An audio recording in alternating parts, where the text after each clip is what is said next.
endeavor to not forget to share my screen tonight. I've been doing that lately, and I don't want to do that. Okay, there we go.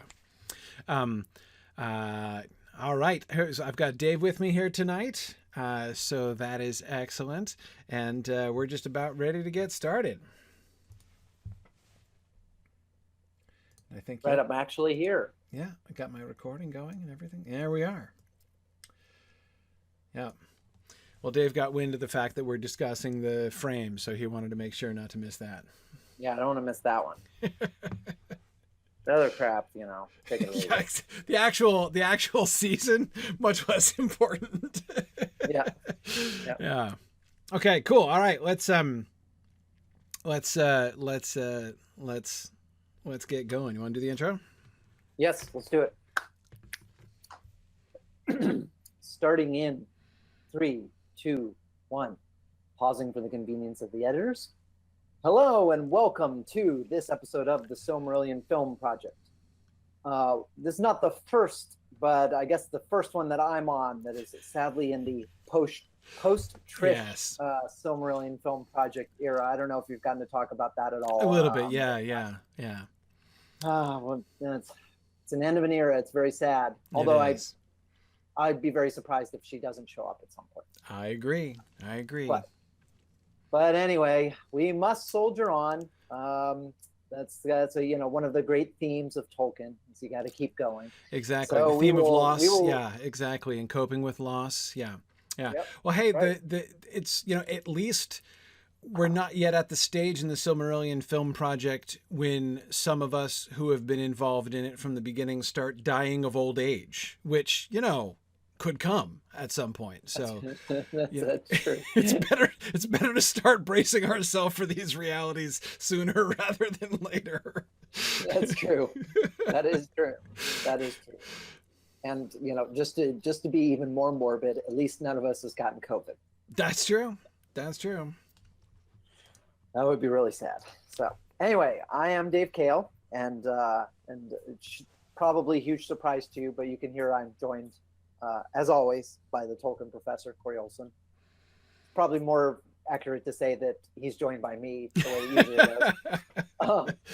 But anyway, tonight we're talking about really the best part of the Silmarillion Film Project, the frame story, what it's not really about.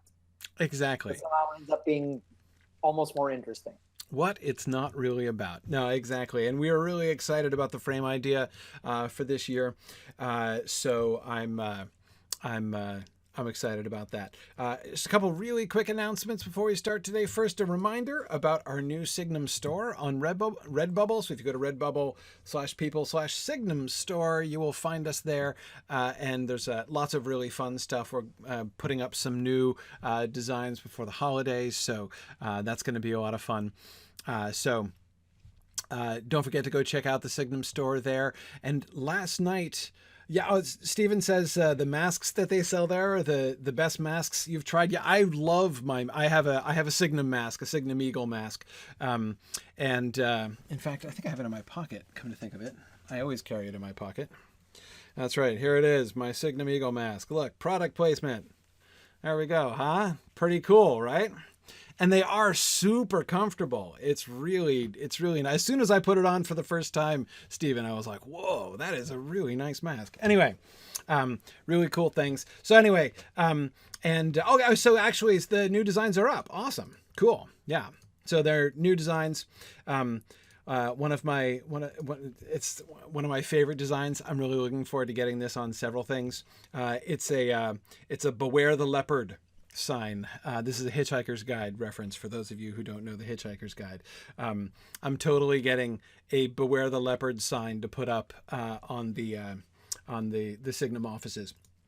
Anyway, so lots of really fun stuff there at the Signum shop. Also, last night we just began a brand new topic, a brand new book in the Mythgard Academy series. We are talking about Dante's Inferno.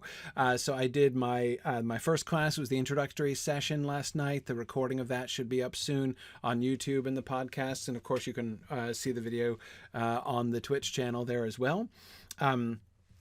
And anyway, so we'll be doing that for the next few months there.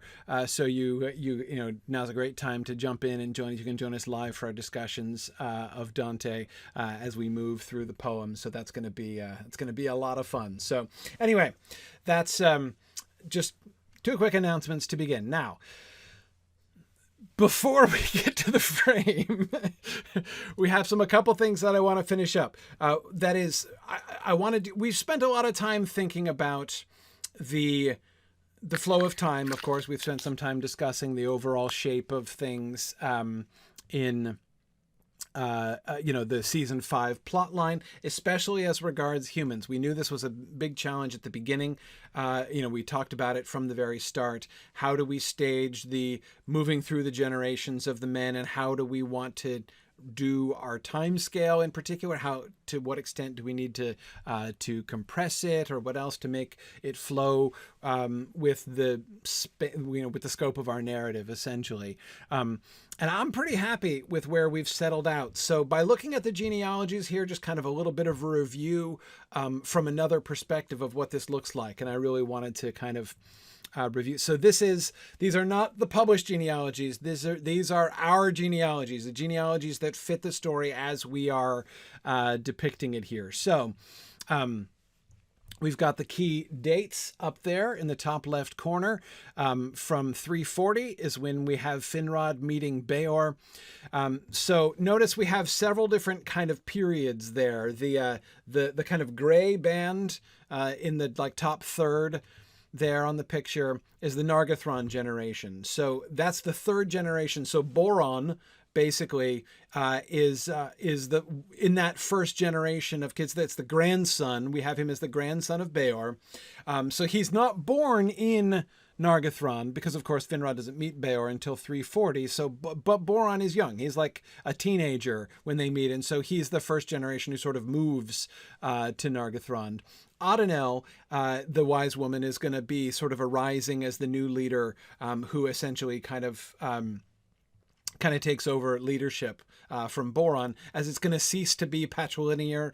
It's going to be, you know, kind of, you know, acclaim following the wisest person in the tribe there. And so Adenel is going to be leading, you know, the group after that. And of course, as we've discussed, she's going to hand that off to Andreth, who is the granddaughter in turn of Boron.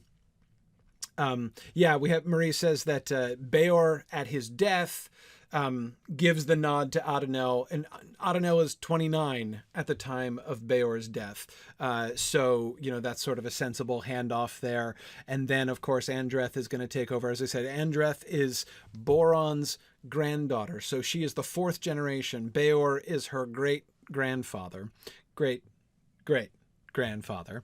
And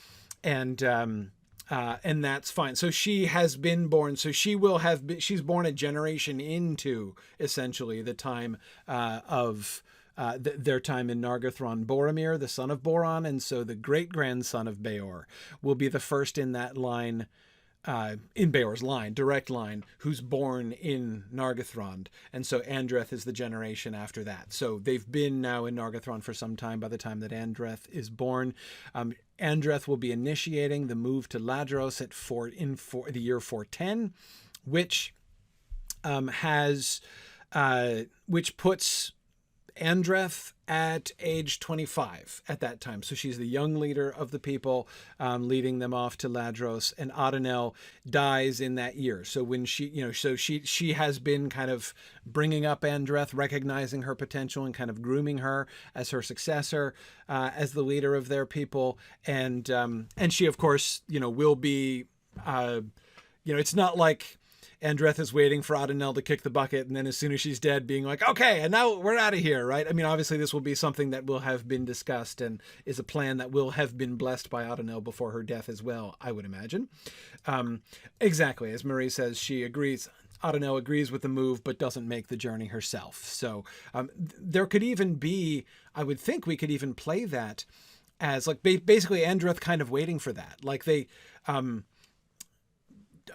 she doesn't want to move Adonel, right? Adonel is aged. She doesn't want to make the trip. They don't want to leave Adonel behind. So like the tribe as a whole is sort of awaiting that moment, right? You know, and Adonel knows like when she goes, then everybody will leave, as a kind of, yeah, Nick says it's kind of like Methuselah agreeing with the building of the ark, but he doesn't travel on it himself. Yeah, exactly.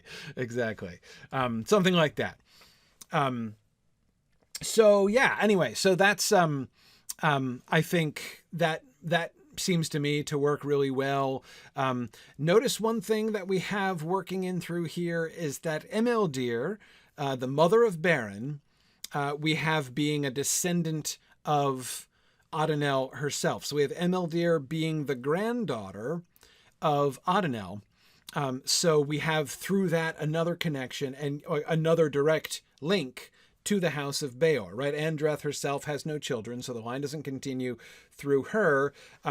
But there are others, right? She's one of, and we have Andreth here as one of 3 children, Bregor, her older brother, and Bregalas, her younger brother. So Bregor is the one who is going to be the father of Barahir. That's what he's sort of famous for. That's sort of his job, right, is to be Barahir's father. And then Barahir is going to marry Emeldir, bringing the house of, you know, the line of Beor and Adonel's granddaughter together, which is kind of fun. So they are Beren's parents. And I like the idea of having Beren have basically kind of ancestors on both sides that are known to us, right, that are part of our story. To kind of see, it feels to me like a really wonderful way to make Beren into, you know, the kind of, I don't know, like final representation of the House of Beor, right? Like the House of Beor kind of culminates in Beren in a sense. So I like that. I think that that's pretty cool. We have Bregalas. So the bold, names here is the leadership of the house, right? From Beor to Adonel to Andreth. And it passes from Andreth to her younger brother Bregalas when they get to Dorthonian, you know, when they get to Ladros.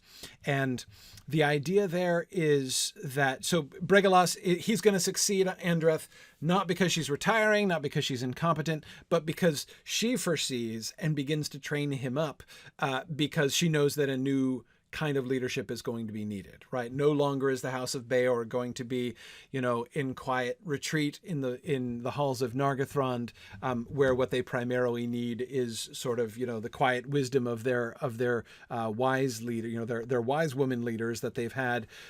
They are going to need active leaders in the field, and she's going to see this, and she's going to train up her younger brother Bregalas. Do we have a reason? I don't know exactly. As Marie says, it's a shift from like the Council of the Wise to warrior kings, essentially. And Andreth will foresee their need for that up in Ladros. Do we have a reason why it's going to be Bregalas and not Bregor? Like why she turns to her younger brother instead of her older brother? I mean, her older brother Bregor, we have him being born in the year 380, so he'll be 30 at the time of the move. And presumably it's not immediately after the move. It's not like the day they get to Dorthonian, she's like, and I'm out, you know, who's coming up next? So she will be still leading the people during the time of transition there. So I guess on the one hand, you could simply say that you could say that, I mean, he's old. I mean, you got to think there's going to be at least like 10 years or so that they're, you know, the first 5-10 years minimum they're in Ladros, that Andreth is going to still be actively the leader as she's transitioning. You know, by the time that period is over, Bregor is going to be like 40. Marie says, of course, her older brother was raised in Nargothrond.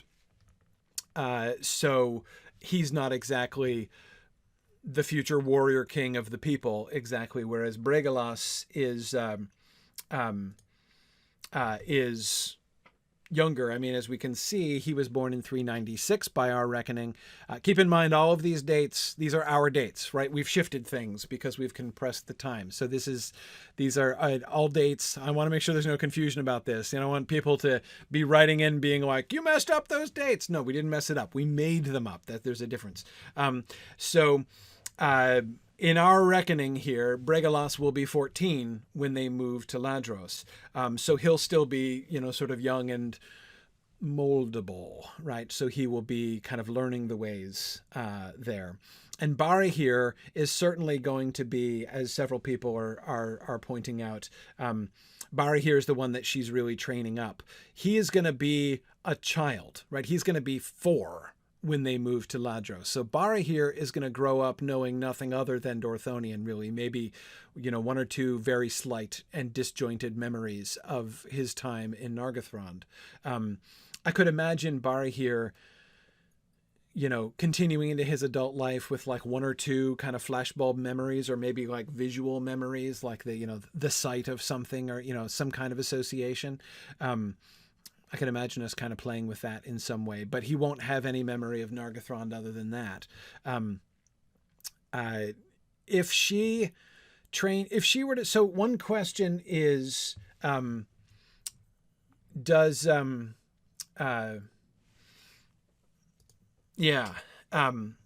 if she's going to, so the question is, does she pass the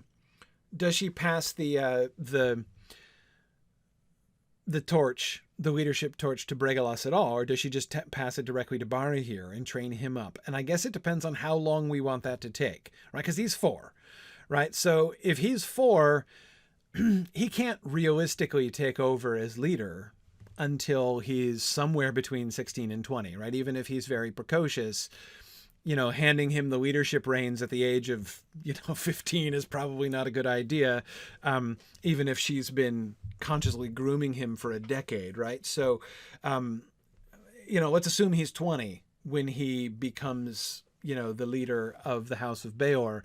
That still leaves her with almost 15 years of training that she's got to give him, basically, before he takes over as leader. And that's not impossible, but if she hands it to Bregalas, she can, right, as Marie says, I've known too many 15-year-olds.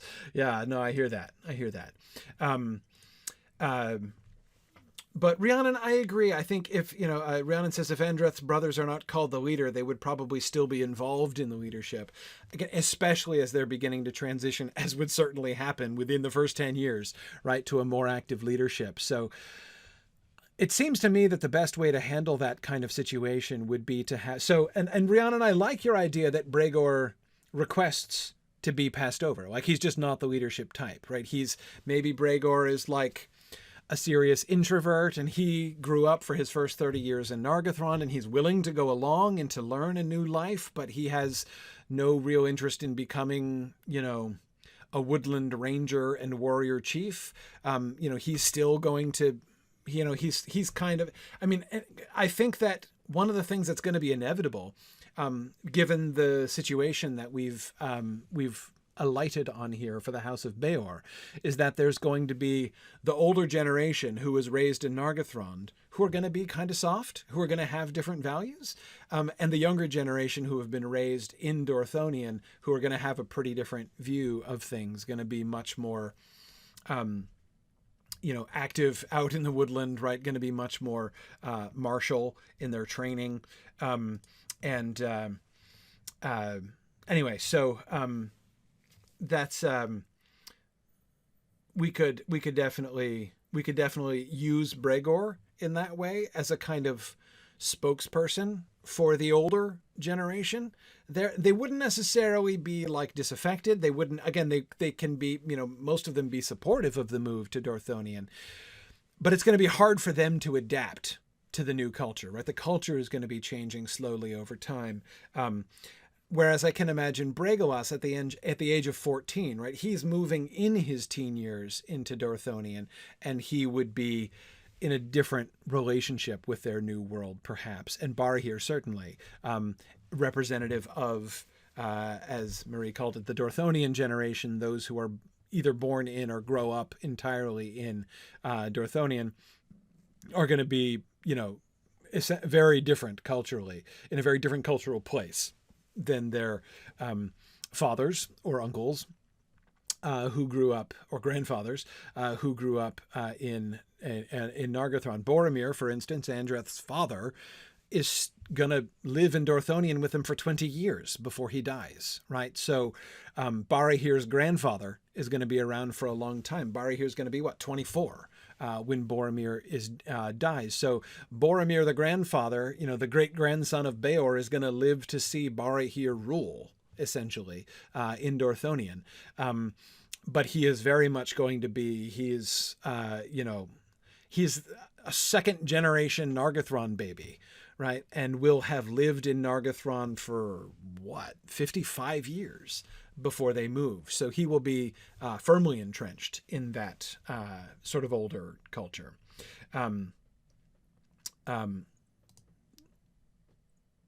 Yeah. Okay. Yeah, great. So anyway, that's that works. Looks like there's some different opinions on what Bregolas's role could be. I could see a couple possibilities there. Bregolas could see himself as a kind of transitional figure, right? That he is the natural, since Bregor is not into it, right? Bregolas is the natural one, as the brother of, the younger brother of Andreth, to kind of, do more of the sort of active outward leadership, even though everybody understands that Barahir is the one that is being trained up to be the leader. But again, he's 4, so it's going to be some time before he can take over, and that Bregolas sees himself as a kind of bridge, second in command to Andreth officially, but taking on some leadership roles, but seeing himself as a kind of bridge to Barahir, right? Preparing to essentially abdicate. I think it's going to be a little less formal than that in the world of the House of Beor, but essentially stepping aside when Barahir is when Andreth decrees Barahir ready, because he still is going to see himself as being essentially under his sister's authority. So Maria's thinking, since Bregolas is 11 years younger than Andreth, as she says, somebody has to teach how to do all the rangery stuff, right? It's not going to be Andreth. And she is going to want to have somebody who can train him up, she can train him up, in wisdom and foresight and things like that. But he's going to need somebody to train him up as the active warrior king leader of the House of Beor. And Bregolas is a very fitting candidate for that. Again, coming to Dorthonian as a 14-year-old and still able to learn a lot of that himself. Nick is suggesting, of course, it's possible a dashing elf lord could possibly teach some of that stuff as well.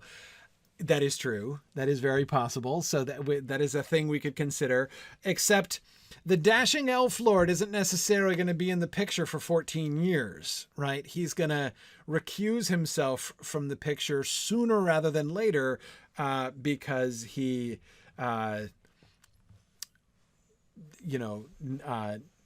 decides to call a halt to the romance.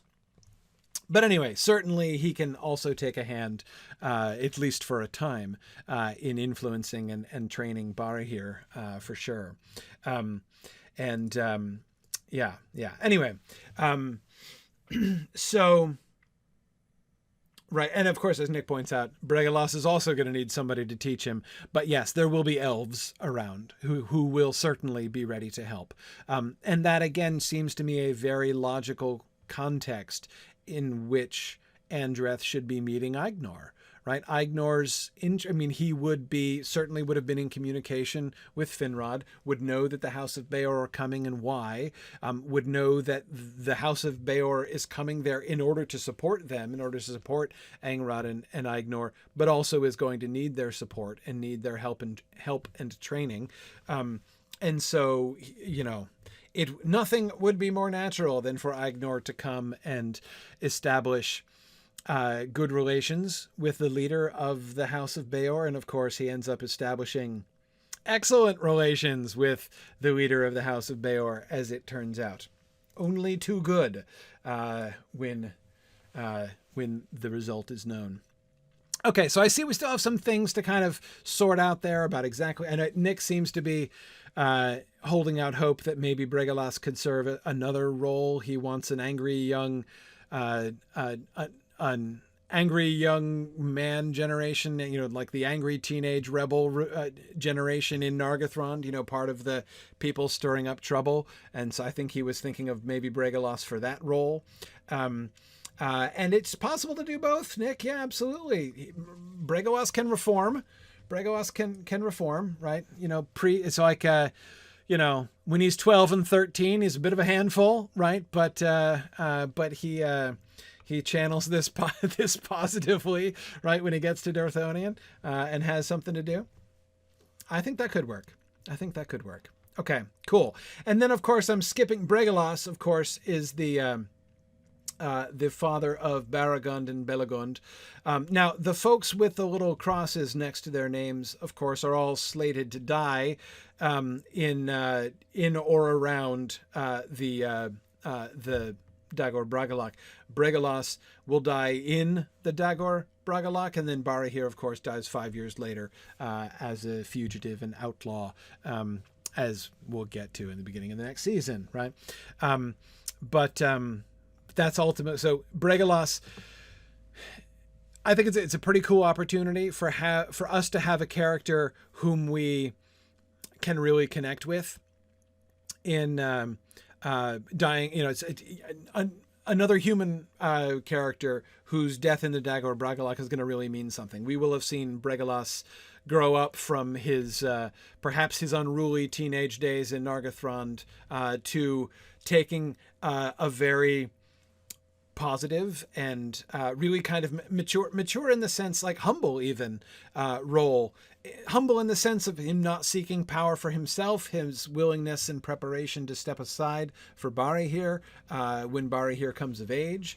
So there can be lots of positive feels about Bregalos, who will be, as Marie points out, 54?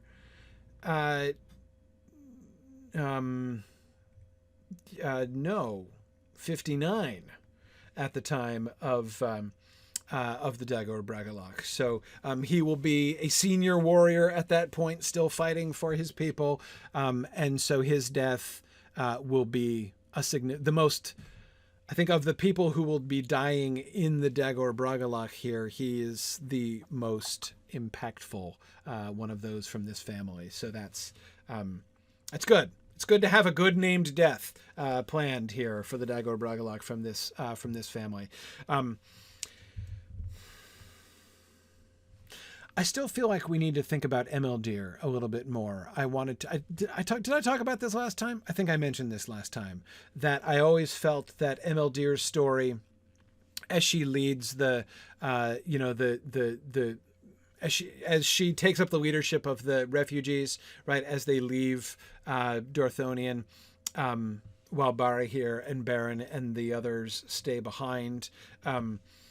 That's a really cool story, and I want to make sure we never find out in the Silmarillion what happened to Emeldir, right? What came of that whole thing, and I would really like to not lose her somehow. We don't have to make her into a big major character. We don't have to do like a whole episode about Emeldir and the flight of the refugees, but I would kind of not like to lose her as a character, or to lose the opportunity of that story, because that seems to me like something we could do. Nick is suggesting maybe an early season 6 story. Nick? It could, since we're starting early season 6 with Barahir and Beren in Dorthonian. That would certainly give us an opportunity to at least kind of close the loop on Emeldir.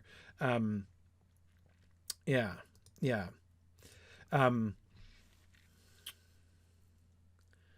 Yeah, so she can reappear in season 6, I agree. Now, Rhiannon was wondering if perhaps Emeldir could be trained as the next wise woman by Andreth, while Barahir is being trained to be leader. I wonder, Rhiannon, I wonder, as the leadership in the House of Beor is transforming, transforming from, the wise person, and for the last 2 generations, wise woman who has been leading the house, and transitioning from that to the more warrior king focus. how, would there be an impetus to retain the wise woman position, the wise woman role, and that we would have a situation like that where the house would have both the warrior leader and also the wise woman moving forward. I think that's an interesting idea. And if Emeldir is trained in that way, her taking the leadership of the refugees as they go would be all the more natural in that way. Yeah. I kind of like that idea. That seems sensible to me. It's a little hard for me to imagine that the House of Beor would just be like, well, we've had enough of wise women, right? We're done with that. Although Andreth is going to be the wise woman for so long, right? I mean, she's going to be the wise woman for, solo for 55 years. And, she will have taken over, essentially, she will have been essentially, groomed and put into the position by Adonel prior to Adonel's death. So, there's going to be a significant majority of the tribe at that point who's never known another wise woman other than Andreth.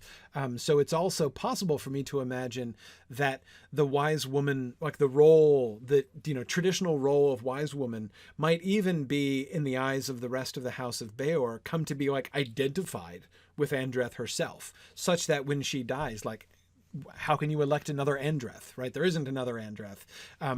So when she's gone, the role perishes. I could imagine that happening too. That would seem to be something I think we could rationalize. But anyway,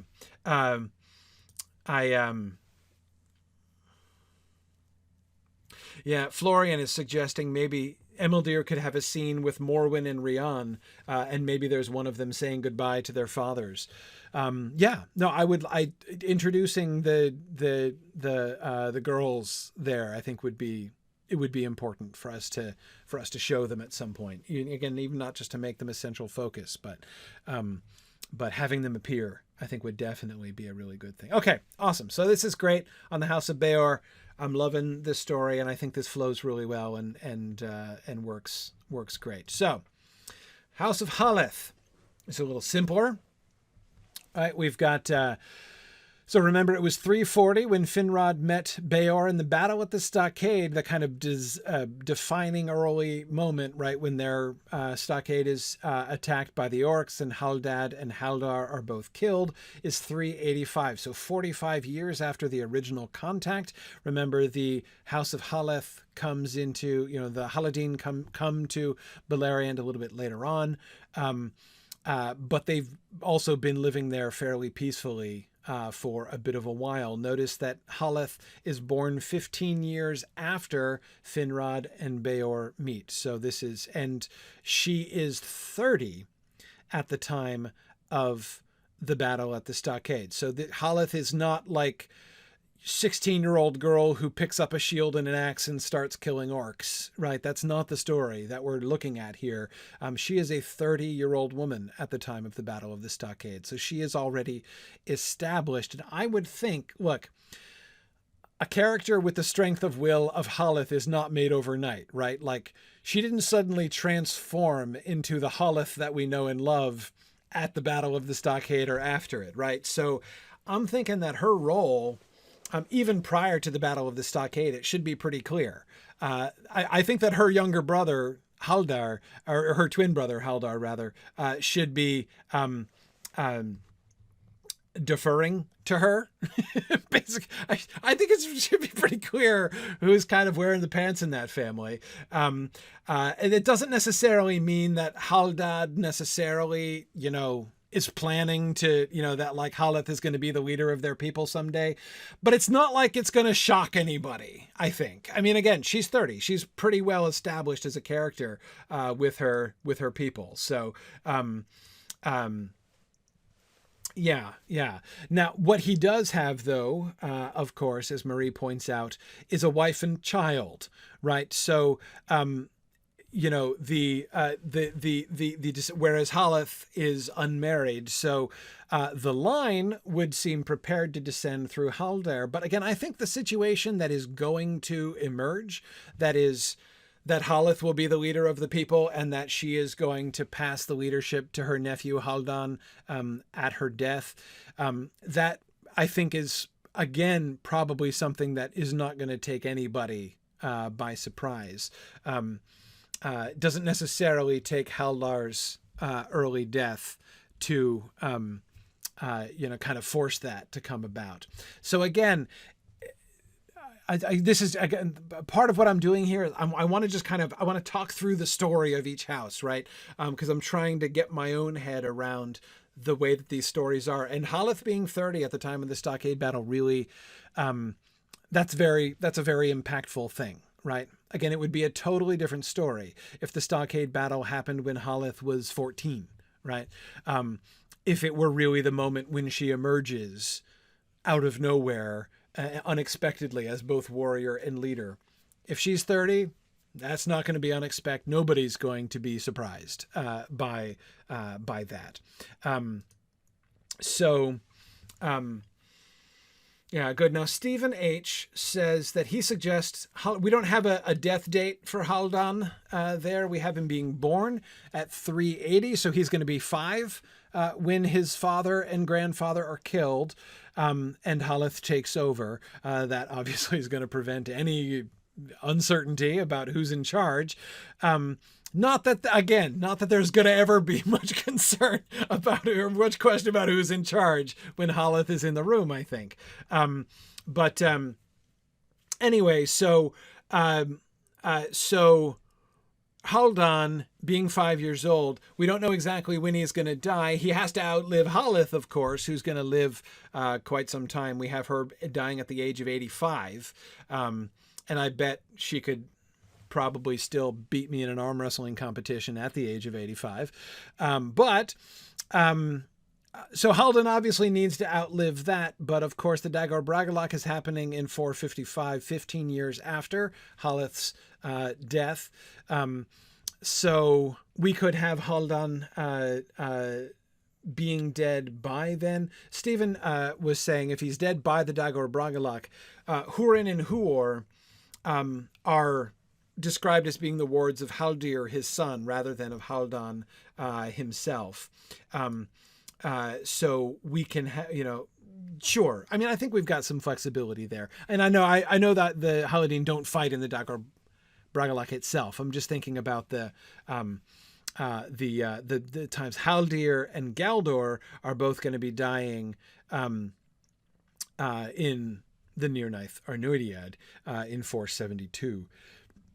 A bit later on. So, yes, lots of deaths around there. But I agree. Marie says Haldan doesn't have to be dead in order for Haldir to take wards. Yeah, I agree. As long as Haldir is old enough, and, we'll see. Yeah. Okay.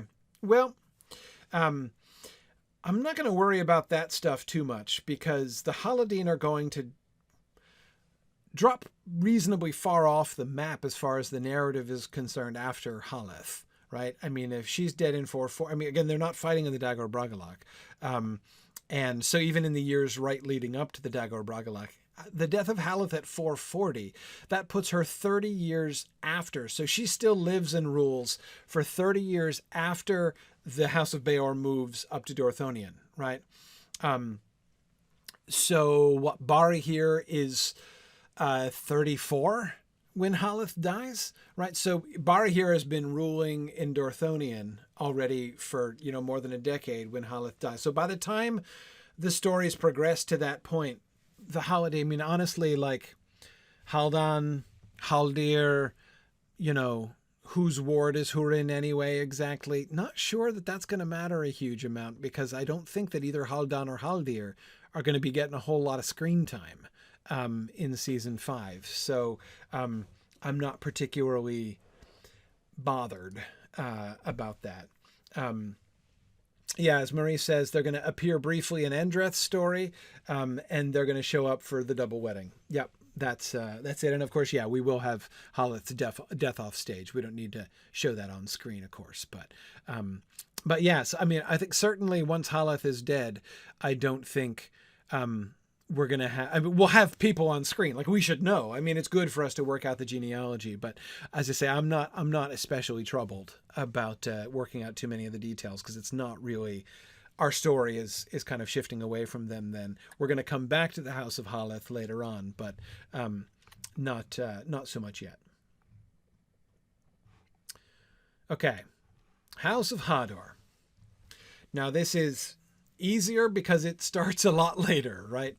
With Hador. So we have, so now the Battle at the Stockade is 385. So Hador is born prior to that. So you've got this large people who shall at some point become the House of Hador. They're there in Estolad, and they send, they're the elf lords. We have the elf lords kind of converging and visiting and introducing themselves. We had Fingon coming in, and Hador volunteering to go with him, right, bringing Hador back to the north. And then he returns for the, hang on, remind me, in what year is the council in Estolad? 399. Okay. Oh yeah, there it is. Council, right there in the middle of the screen. Okay, there it is. Thank you. Yes, 399. Okay, so 399. Hador is going to come back. So that puts Hador at age 21 at the time of the council, when he's going to come in and lead the pro-elf party, and the people are going to agree to be, well, the majority of the people, those who remain, are going to agree to become the House of Hador, essentially. That works. That means he needs to leave home at, 16? 15? Something like that? Go off with Fingon at the age 15 or 16? That puts it at about no later than 395, 394, somewhere around there, 393. So if he goes off in 393 or 394 to the north with Fingon, that's 7-8 years after the Battle at the Stockade. So Haleth is gone, right? She's been gone for some time. That incident will be an item of not of legend. It's not like nobody remembers it, but it's going to be an important historical moment there, and definitely an important data point as they're considering whether to stay or not and what to do. Okay. So yeah, that works for me. He's gone 4 or 5 years, and then he comes back, and they're going to be super impressed. He's going to be quite a sight, returning clad in Noldor armor, and at the age of 21, he is going to cut quite the dashing figure at the council, one has to think. Okay, so he comes in, and he has 3 children then, after leading them into the north, Glorithel, Galdor, and Gondor. Gondor dies in the Dagor Bragollach. And then we've got Hurin and Huor, of course, who are the sons of Galdor, his son. Galdor is born in 412. So Galdor was born in 412, so that's 13 years after the council. They will have become established. His father is 22, 34 when Galdor is born, 32 when Gorethil is born, 34 when Galdor is born. Okay, so Galdor obviously is, so that generation, that second generation there in the House of Hador, are ones who are born in Dor-lómin.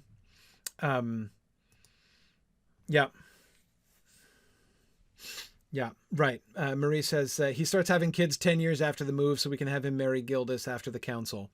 Yeah, Yeah. Agreed. Nick says Hador takes a little while to settle down. He's an adventurer, right? Yeah. So he's one of these guys. I mean, hey, if he's a Tolkien hero, we should have him not even get married until the age of 45, right? And then start having kids after that, right? Shocking behavior. I'm looking at you, Theodred. I'm looking at you. Boromir too. No excuses. But anyway, okay. Great. So, yeah. So Stephen H is saying Galdor, of course, is supposed to die in an assault on Barad Eithel in 462, age 50. So we can save his death for a future season, probably season 7, as you suggest, Stephen. That seems sensible. Yeah. Okay. Right.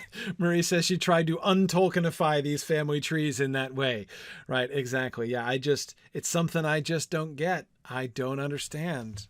Like, what on earth is Theodred doing with himself? Produce heirs. It's not complicated. Okay. It's not complicated. When you are the only son of the king, you don't get to age 40 without even marrying. Okay. Like, you've got a job, people. Do your job. Aragorn is a different case. I give Aragorn some leeway, Stephen H., because it's not his fault in his defense, right? He was ready to marry at the age of 20, right? Sign him up. He was, I'm sure he'd have been ready to marry and produce an heir with great prejudice. But, there were complications, and I get it. I'm totally willing to give Aragorn a pass, but Theodred, Boromir, no, they don't get they don't get a pass for their dereliction of duty. Right, Denethor, Stephen. I know all of them. You look at those family trees and you look at when their children are, like, how old they were when their children are born, how long they take when they get married. I mean, it's not okay, people. This is bad planning. Okay. Anyway, sorry. Distracted. Right. Galdor. So Galdor, Gundor, and Glorthel all married there. So the double wedding is in 436. That puts the double wedding there between, joining the house of Hador and the house of Haleth, right? So we've got Hareth marrying Galdor, Glorthel marrying Haldir, and that's happening at 346. Okay, so right look at that. There's Galdor marrying at the responsible age of 24. Yeah, that makes sense. That works really well. And there's like our cameo appearance of the Haladin at this point, coming in and providing a wife and husband, respectively for, or husband and wife, I guess, respectively for the first two children there. Hurin and Huor, born at the age of 0, believe it or not, born at 441 and 444 respectively. So this makes Hurin 14 at the time of the Dagor Bragollach and Huor 11 at the time of the Dagor Bragollach. And of course they're going to be in hoc with, in ward with the Haladin during the festivities in the north there. Okay. Yep. That works. That makes a lot of sense. Tell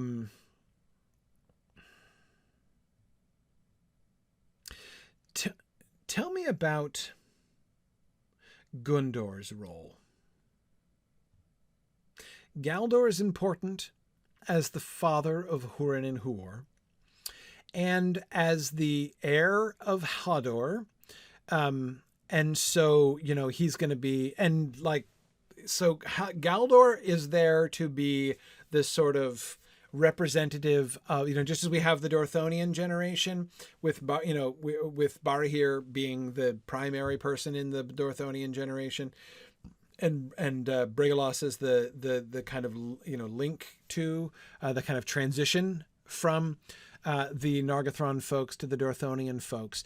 Galdor is going to be this sort of spokesperson for, the kind of face of the Dorloman generation in the House of Hador.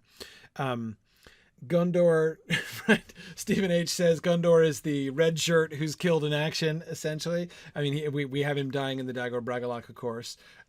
His role is to be Balrog fodder. I can live with that. Yeah, we're going to want Balrogs. We're going to want Balrogs on the Western Front there, driving Fingon's forces back. So yeah, we're going to need some named folks to die. Gondor, son of Hador, seems a fine candidate for that role. Yep. Right. Florian is asking, what does Galdor do after the Bragollach? Mourn and man Barad-Eithel, essentially, where he's going to die 7 years after the Dagor Bragollach.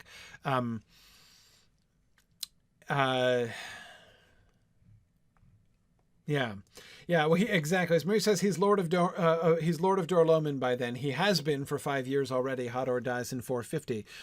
So Hador dies 14 years after the double wedding, which means Hador does live to see Hurin and Huor both born. So he will, we can have, let's see, when do we think Hurin and Huor get sent off? At what ages would they be sent off to live as wards with the Haladin?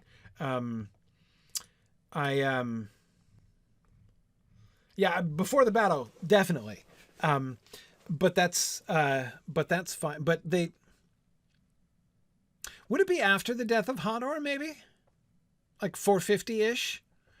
In 450, Hurin, like at the time of the death of Hador, Hurin is going to be 9 and Huor is going to be 6.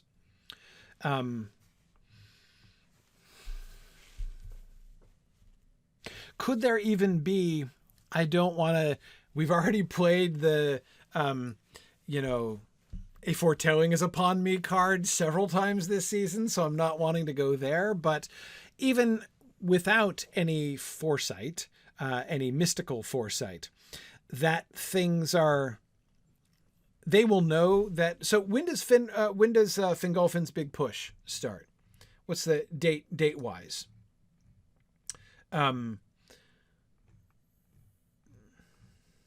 When is, so I mean, because of course they're right there with Fingolfin, right? So they're going to know, they're going to be hearing about what's sort of planned, what's happening. So we're at 440 to 445. Great, that's perfect. So in other words, war is in the air, right? I mean, the Bragollach is still going to take people by surprise, right? But so that's going to take people by surprise. But still, like, that war is coming is not going to take anybody by surprise. Certainly not the Lord of Dorloman serving under Fingolfin in Dorloman, right? So yeah, I could see that happening.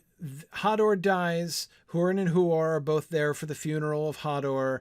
And then soon after that, 450, 451, 451, maybe Hurin turns 10. Huor is 7. And that's when he decides. So it's not just a let's protect the kids in case we all die kind of thing. It's not about that. But I would think maybe that would also have a kind of impact on their thinking, essentially. So yeah, okay, that kind of works for me. As just story-wise, I'm trying to imagine Galdor here and what his thinking and what his role is. So, okay. All right. Awesome. Good stuff. I think I am happy with our genealogies, our time frame, the narratives here, the kind of characters that we're following. Florian, exactly. It makes a lot of sense to send his kids to his sister, right? Glorthel is down there in Brethil. So they would go and live with Auntie Glorthel and Uncle Haldir down in Brethil, and they would be, they would be learning other things. They would be observing. There's a lot that they would have to gain from the Haladin. This is now, Wait, hang on a second. Let me remind myself of Haleth dies in 440. Okay. So Haleth has been dead for 10 years at that point when they go down. Yeah. No, it makes a lot of sense. And this helps to solve, like, the thinking of that ward question. Haldir does not have to be the Lord. I mean, he would still be, like, even if Haldan, his father, were still to be the Lord at that time, at 440 or 441, whenever they go down, it still makes sense for them to go and live in the house of Glorthel, their aunt, and Haldir, which is not like gonna be, super far removed from Haldan. So yeah. We could, if we chose, have Haldan die around then. If he died, somewhere in the neighborhood of 450, he would still be 70 when he died. So that's not bad, but yeah, I agree, Nick. There's a lot. Hurin does need to learn a lot in order to be the mightiest human ever, right? So he has definitely some exploits to perform down in Brethil as a child in order to establish his prodigious status in the history books there. There are only so many humans who get it, who get a superlative, and Hurin is one of them. Okay, cool. So let's move on to the frame story. Hooray! Okay. So, questions that I had last time. My biggest question about the frame was, how much of a failure are Gandalf's efforts in Harad going to be? So the concept here, remember, as we were saying, these many months ago now, is that we have Gandalf as in Canus going down to Harad and attempting to... So this is about... what's that date that we had, Marie, for what we were thinking? The date that we're thinking of for this? It's fairly early on. Pre-War of the Ring. 2951, somewhere around there. Yeah, so 70 years before the Lord of the Rings. Right. 70 years prior to the Lord of the Rings. So, yeah. So we're like, so that puts us, 7 years after The Hobbit? Right? Something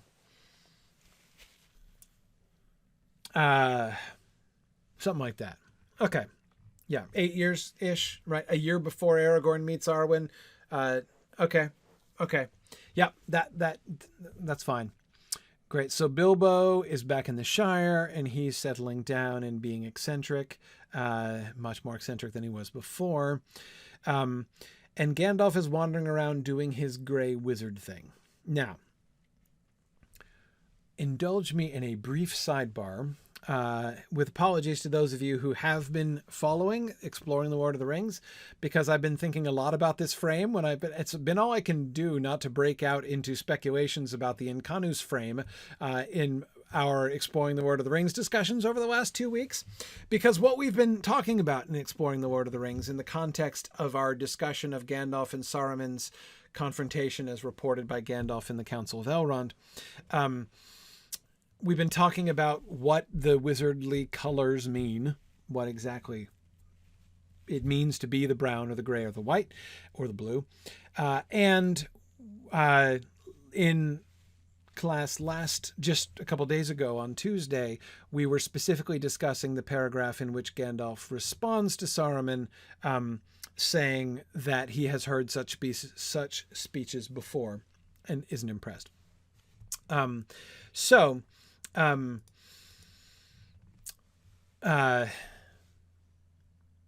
here are the two things. So first of all, I'm not going to explain in depth, but here's my brief synopsis of the conclusions that I was drawing in Exploring the Lord of the Rings about the colors.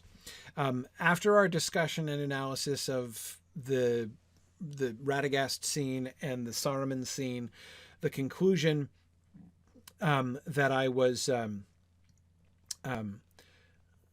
the conclusion that I was coming to is that the colors, it's not a rank, right? It doesn't, it's not like a mark of seniority. It doesn't work like karate belts. It is instead like a job description. It's a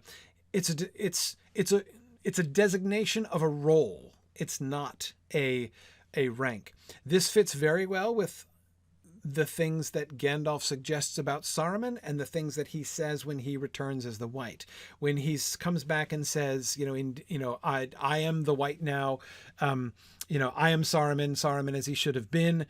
A lot of people take that to suggest like he's like gotten a promotion, basically, right? Saruman has been canned, right? Saruman abdicated as the White Wizard. Gandalf has moved up the ranks and he's now the White. And of course, the fact that this correlates with his dying and returning more powerful certainly does seem to play along with the idea that the White Wizard is really powerful and the Grey Wizard was less powerful.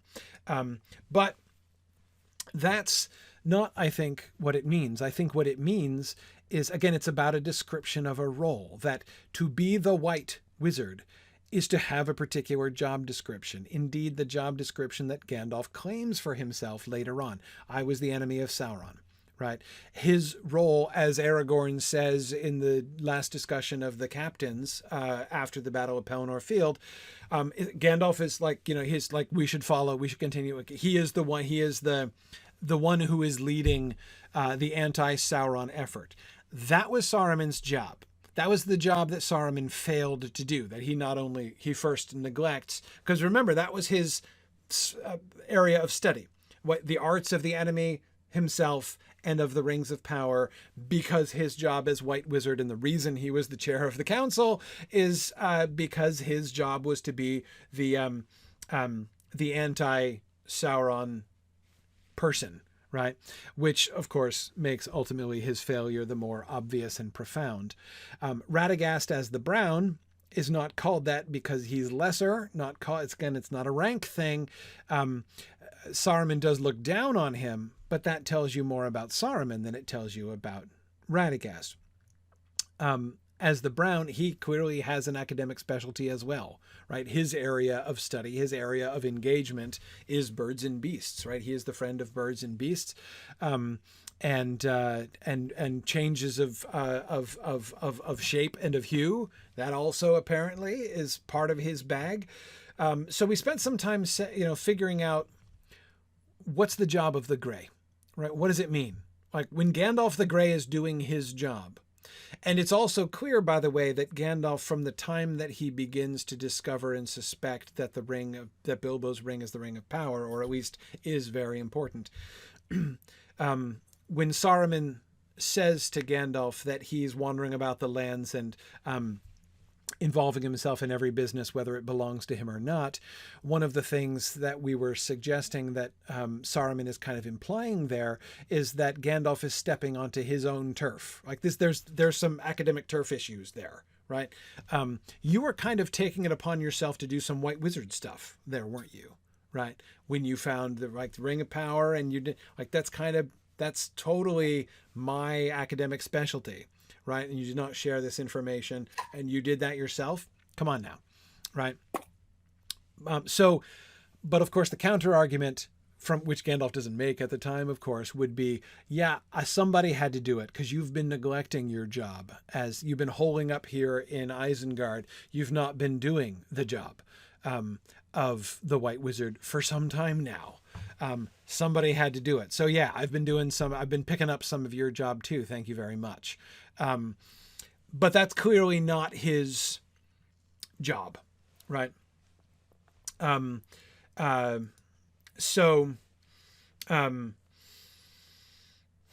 Anyway, now, what is his job then? Well, wandering about the lands and involving himself in lots of business does seem to be part of his job. One of the premises that I would offer, that seems to me most clear, what Gandalf does in the Shire, and I don't just mean with Bilbo and Frodo, I mean with the old Took and elsewhere, right? I think that we have to assume that's part of his job. Also, what we hear of him doing elsewhere, right? hanging out with Faramir and making him a wizard's pupil, for instance, right, comes to mind. The kind of influence that Gandalf has roaming about the lands, having no home, but being known to many people.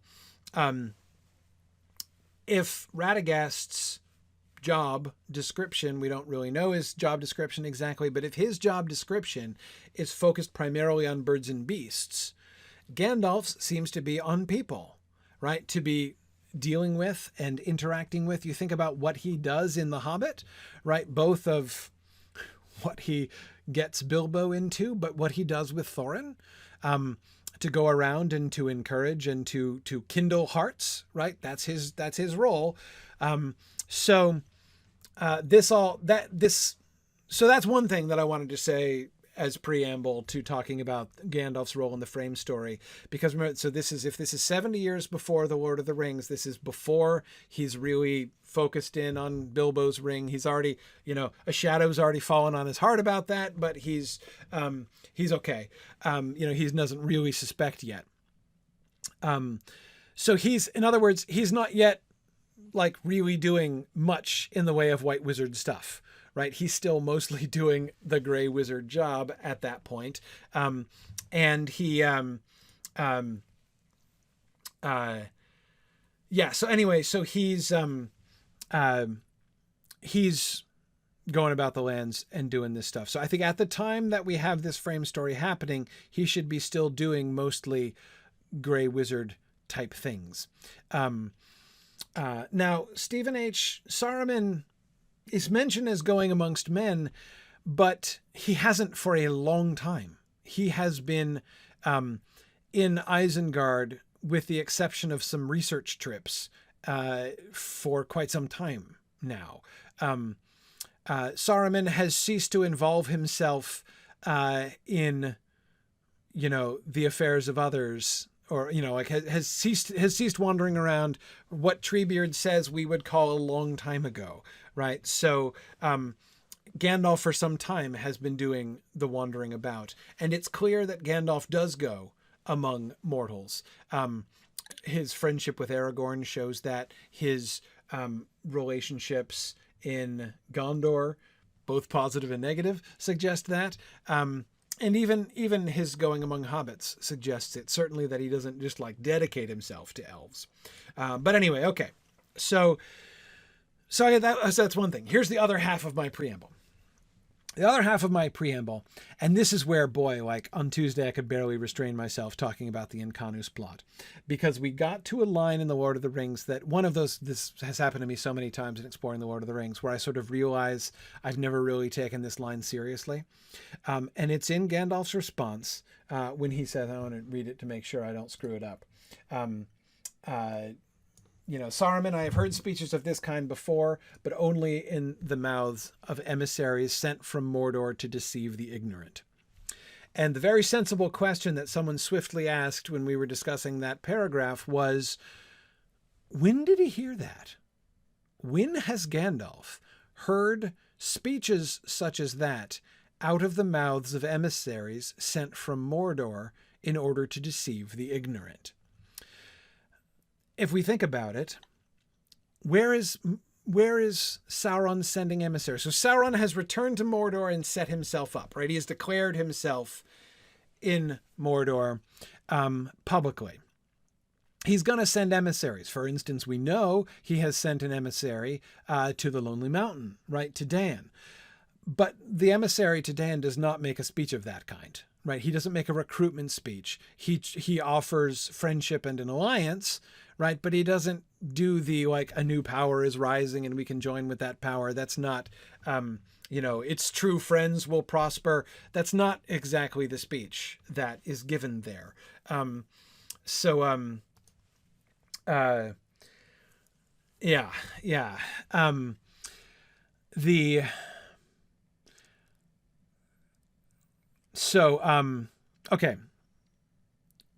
So where is Sauron sending emissaries? Think about it.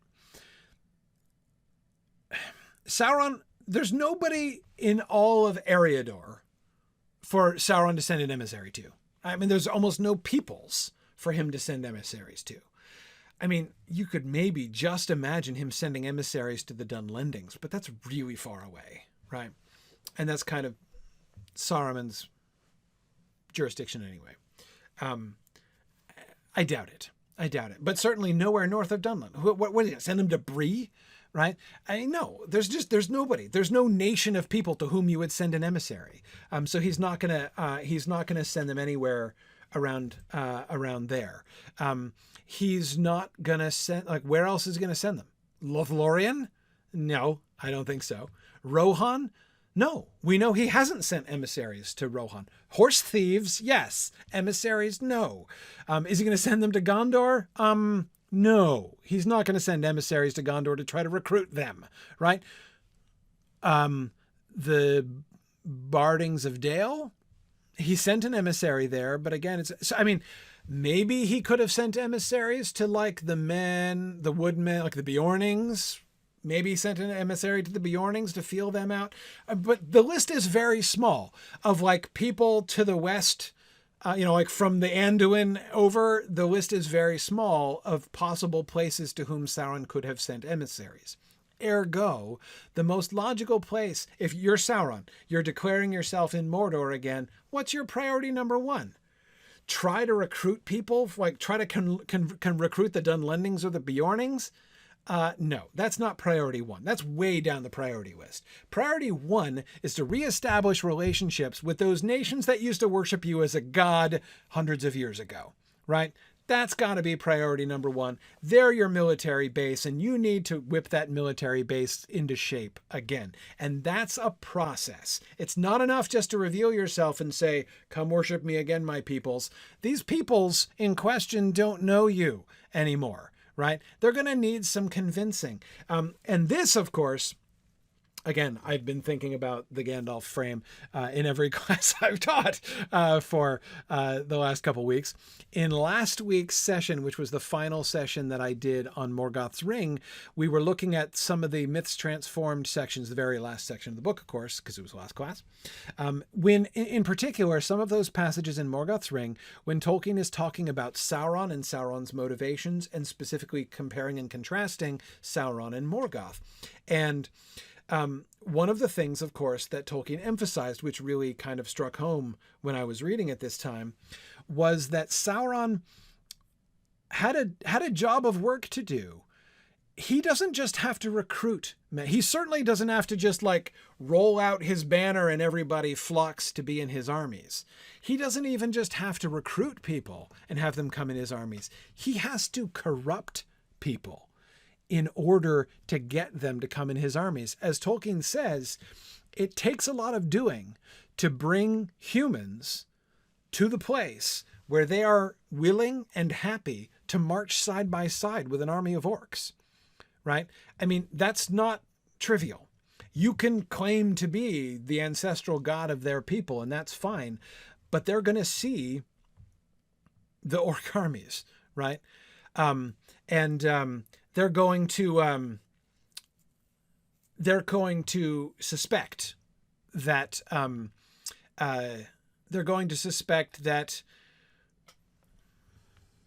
they might be the bad guys if they join with the orcs. I mean, Tolkien was very clear.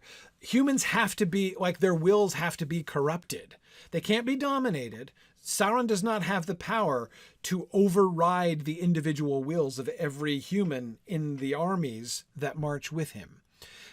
So he has to bring them in. He has to bring them to a cultural point where they are comfortable, willing to march with orcs and consider orcs their companions and allies. And that's going to take some doing. In other words, just the point is, there's a job of work. There's a job of work that needs to be done in order to reestablish his position in all of, of Khand and Rhûn and Harad and Umbar and everywhere else that he can reach, right? Again, it's not to say that it's an enormous uphill struggle, and there might be some places that are readier to his hand than others, but there's work to be done, and not all that much time to do it in. I mean, notice, of course, there's still more than a generation of men to come, you know, but he's got to start to work to create the circumstances where there's not just an army. He doesn't need allies. He needs servants, and he needs servants who are willing to do the work that he needs them to do. So that is the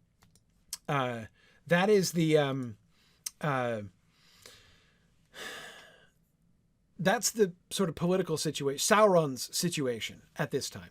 So yeah, so when I was reading that sentence about Gandalf saying that he has heard this kind of speech before out of the mouths of emissaries sent from Mordor to deceive the ignorant, I'm like, which ignorant? And where did you hear this? And to me, the most logical answer to that question is in the South. Right, as in Canos. We don't know anything about what Gandalf did in the South. All we know is that he went there, and he went there significantly enough, long enough to have a name in the South, just as he has a name, Gandalf, in the North. And remember, his name in the North is his name and his reputation from, you know, Ered Luin to the Iron Hills, right? The whole northern bit of Middle-earth. And he just says, this is my name in the South. He parallels his name in Canos in the South with his name Gandalf in the North. Now, this doesn't mean that I'm suggesting we have to make Gandalf as well known and to spend as much time in Harad as he did in the North.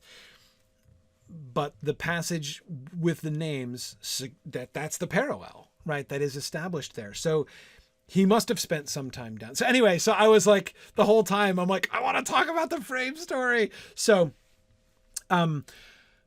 with all this setup and context and thinking about this, I want to think about this in more detail. What are we gonna do? And again, my initial question here was how much on the one hand, we know this has to kind of be a failure. Well, so there are a few options, right? Obviously, we can't say Gandalf, like, brings the Haradrim around, right? And so the Haradrim reject Sauron because they're not gonna. We know this, right? We know they're not gonna reject Sauron. So on some level, his efforts in Harad have to be a failure. So my question was, how much of a failure, right? And that is, it could be a complete failure. It could be sort of a like partial success. Essentially, like we could show him succeeding in like a little pocket of Harad, which doesn't necessarily, move the needle all that much when it comes to the time of the War of the Ring.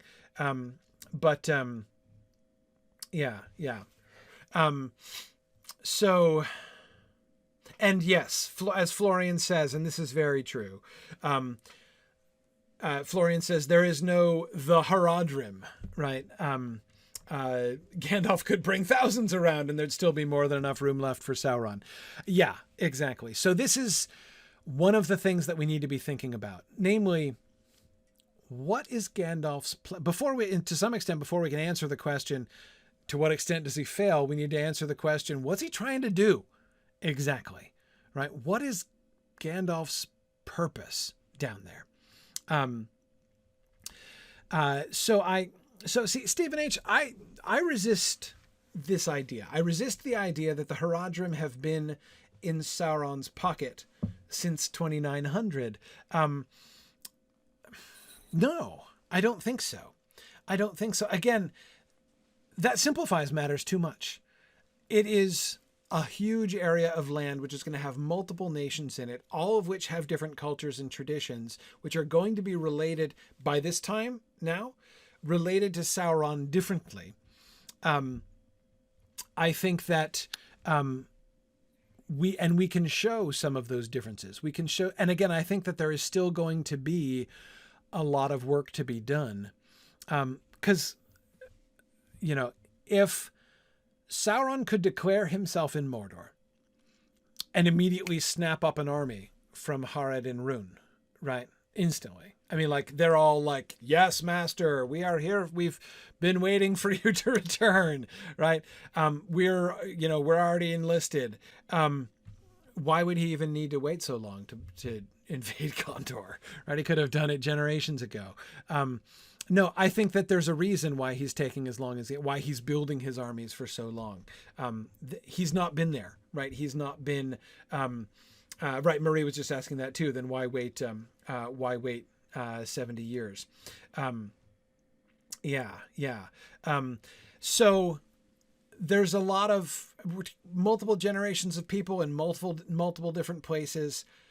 Sauron is playing a long game here. And the end point of his long game is when he can have large, loyal, I don't want to say brainwashed armies, but like, again, armies of people who are comfortable going to war and considering orcs their allies. That's a non-trivial undertaking. And as Florian says, Sauron isn't even really ready during the War of the Ring, not as ready as he wants to be. I agree.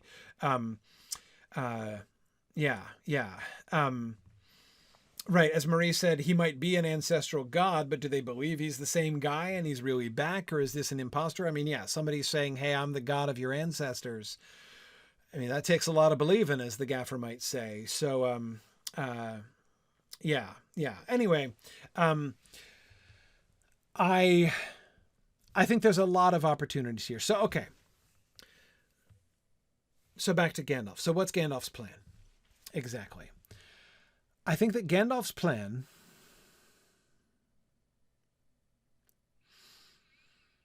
well, the best thing that we have to judge by, as far as like the kinds of plans that Gandalf does have in these ways, I think there are going to be two things happening.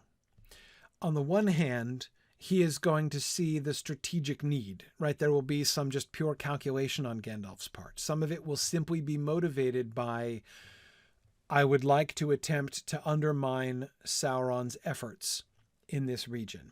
And if I can find a strategic way to attempt to influence some of the Haradrim for good, maybe I can at least delay Sauron further, if not, help to hamper his efforts significantly. So on the one hand, I do think that he is going to be thinking in strategic terms.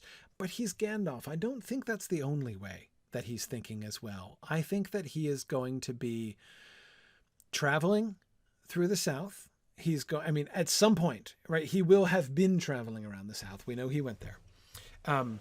And he will be seeing the people in the South, and he will have pity on them. I think that a lot of, just like he had pity on the hobbits and their suffering during the Fell Winter,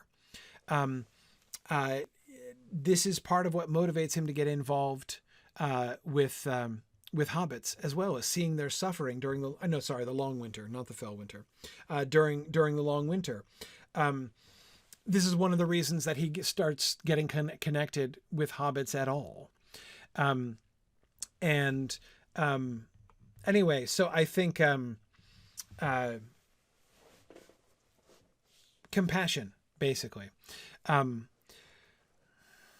So Nick says he needs to be pretty stationary for most of the season if we're going to have useful characters in the frame story. Oh yeah, no. So Nick, I'm not suggesting, don't worry, I'm not suggesting that we show like a longitudinal Gandalf project, right? That's not it at all. What I'm wondering is, what is the backstory of the frame? That's what I'm thinking about right now. Do we have him showing up in Harad? Not for the first time, but like, is his relationship with the people here in this town new?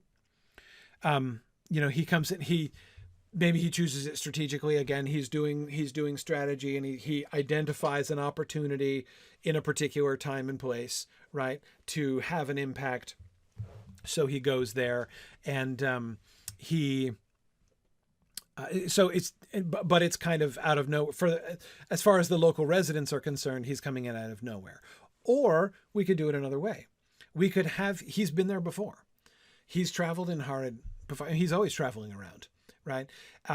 Just as he wanders through and he checks in on the Shire every few years, right? So too, he could be wandering down in Harad, and there could be several places where he's known, right? So our frame could begin with Gandalf returning to this place, town, city where he's known, and having people be like, "Oh, it's Incarnus. We thought you would never come back. We thought you were gone for good." And he learns what's going on and is alarmed. Like that kind of thing. Exactly. Marie, Hobbit children running up and shouting. Well, it wouldn't be G for grand, would it? It would be. I for incandescent. I'm not sure. But anyway, like begging for fireworks. Exactly. And it is possible, Nick, that he wouldn't have been there within living memory. But if there's like knowledge of who Incarnus is, right, that's the kind of thing that I'm thinking about. Yeah, Florian. Yeah, that kind of thing would work for me. To be thinking that, so Florian is suggesting he might have been visiting a tribe in Harad for a long time, having a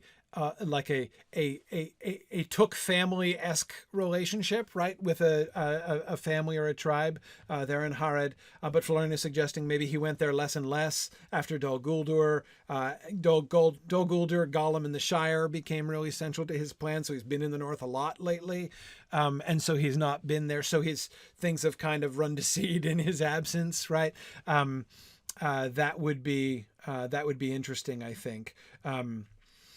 Exactly, Rihanna. Not the Incarnus who was responsible for so many quiet Haradrim children going off into the blue for mad adventures. Yeah, exactly. So yeah, some of the old timers could remember him.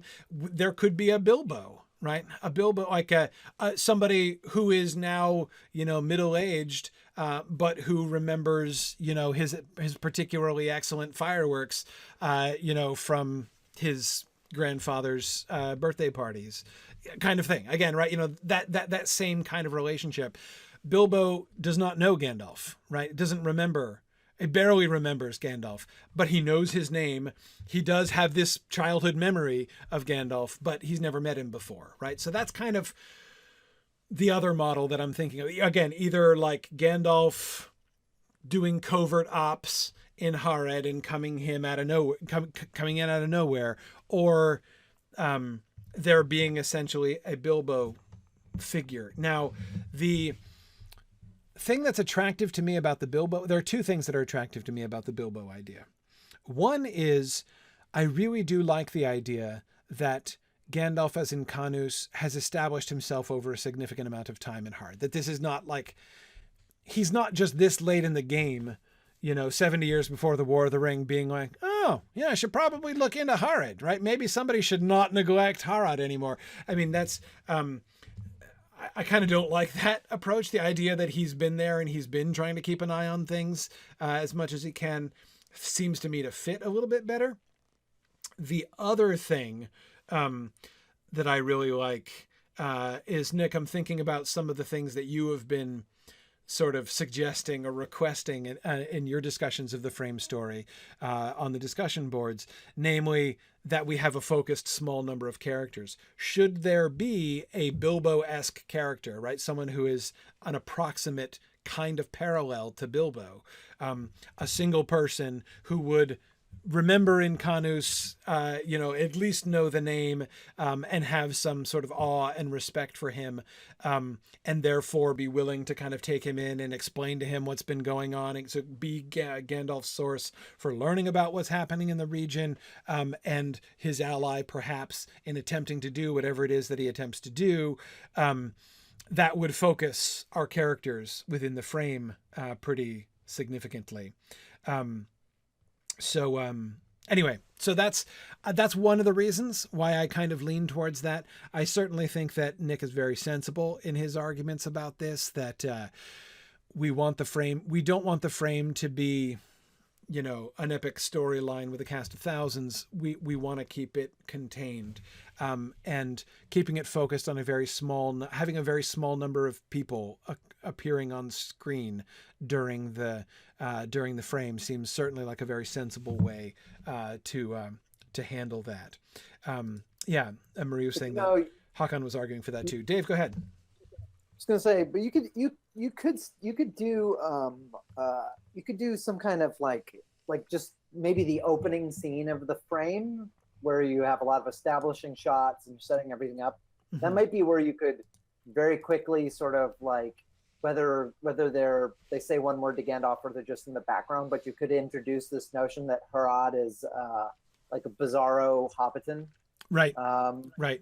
Just have a lot of like Easter eggs, like, wait, I think that reminds me of that character, like even allusions to like Peter Jackson's Lord of the Rings. You could have some like similar weird.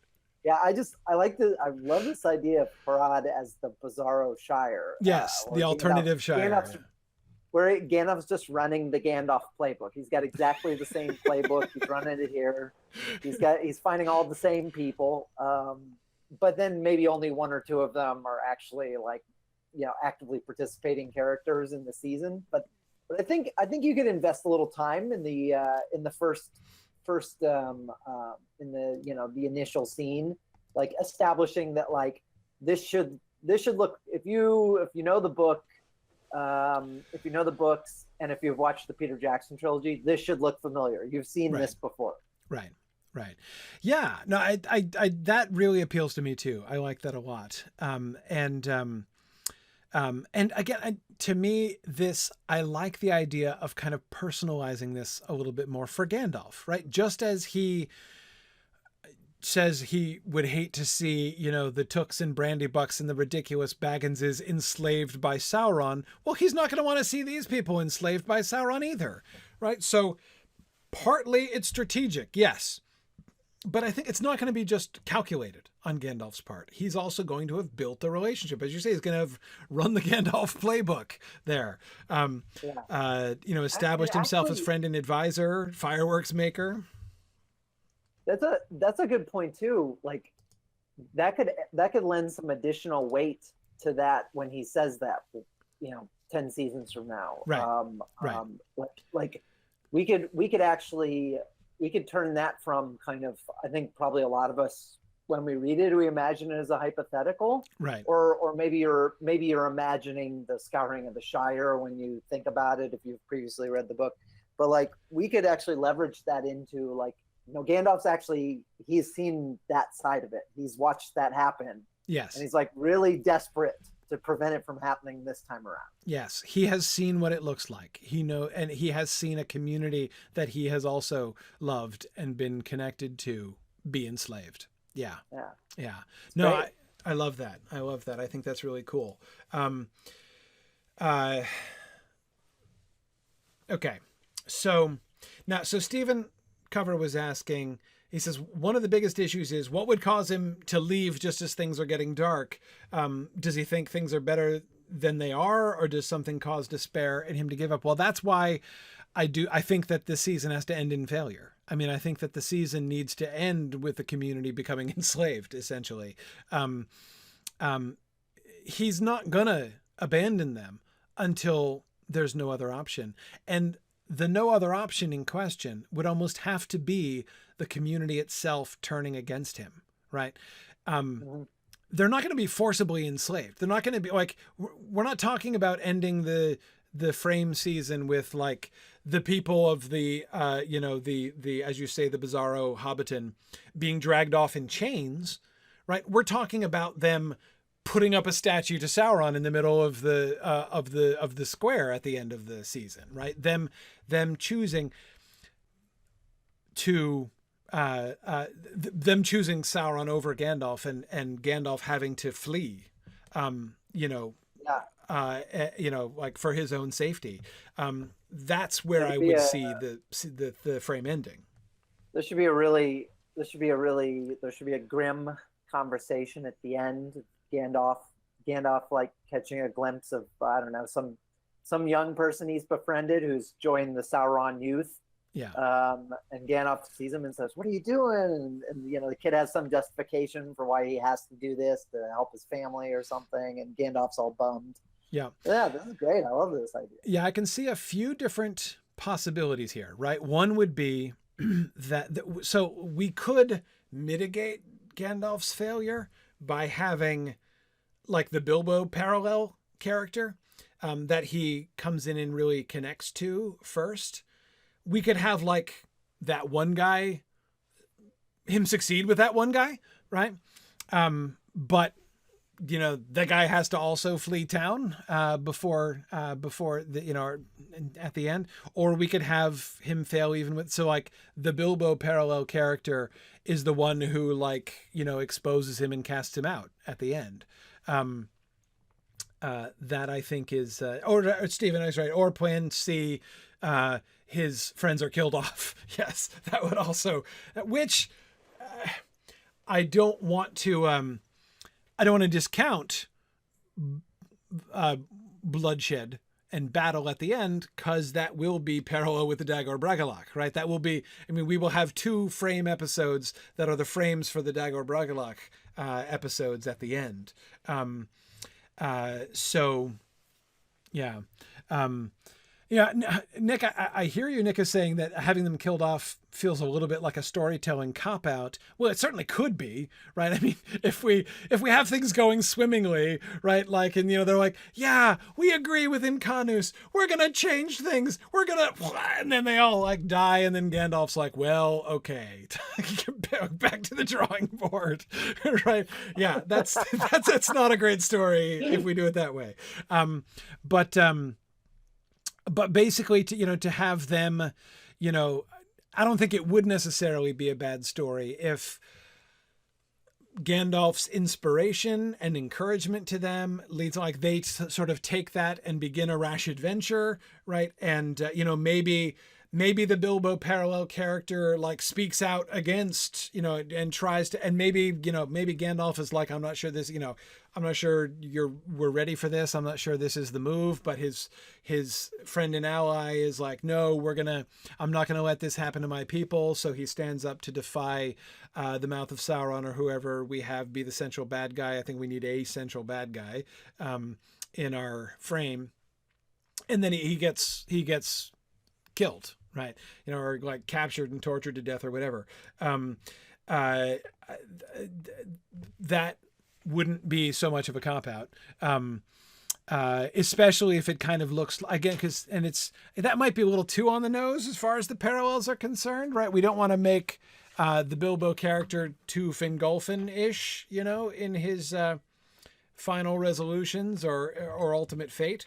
But anyway, I'm just thinking about it. I'm not suggesting that we kill them off scene. I'm only saying it is possible that the we kill them off thing could be done in a way that would fit our season and our frame without just being a cop-out, as you say. Yeah. Okay. Yeah, but I do think a parallel of some sort is certainly desirable. We've generally done that in our frames. It doesn't have to be, I don't want to make it too laborious, the parallel, but we do want to have some, we do want the flow of the story, the flow of the drama to be sort of parallel. So what do we think? Gandalf's ally turns against him. Gandalf's ally gets out of Dodge at the end. So Gandalf's failure is less than complete, but still pretty much a failure as far as the town is concerned. Or Gandalf's ally dies at the end. Those seem to be the 3 major options. Suggestions? Okay, Rhiannon likes the betrayal. Stephen H. likes him getting out of Dodge, escaping. Stephen Cover likes him sticking with Gandalf too. Okay. Yeah, I vote a mix. A mix? Someone betrays him, gets some other people killed, and Gandalf sneaks out the survivor. Right. The survivor we can put him somewhere. I mean, it's okay for him. He doesn't have to die. It's okay for him to survive. Gandalf could deposit him. Heck, he could deposit him in Gondor, couldn't he? Yes. He could deposit him in like Dol Amroth or something like that. Or in Minas Tirith. Yeah. To meet up with Thorongil. Yeah. Yeah. That'd be fun. Yeah, Stephen H is saying that. Miss out on the opportunity to murder some people. Right. Yeah. Okay. So if there's more than one, so like there's the ally, and then the ally can have a friend, and the friend, so we can kind of have it both ways. Okay. All right. That could work. Why tell one story when we can tell two? It's okay, Nick. Don't worry. It's not like we're just going to proliferate characters endlessly or something like that. That wouldn't happen. Well, also, we're going to kill off a bunch of them at the end, so there won't be that many left. True. It'll be I don't think the like survivor count at the end is the chief concern so much as number of characters that we build along the way. But okay. All right. Fine. So the situation that Gandalf returns to. So this was the not the anti, that makes it sound like it's opposite to, which it isn't. This is the alternate, let's say it that way. This is the alternative Hobbiton, right, in Harad. Incarnus comes back into town, and the Haradrim children are hoping for fireworks. And he meets the Bilbo character who might have childhood memories of meeting him.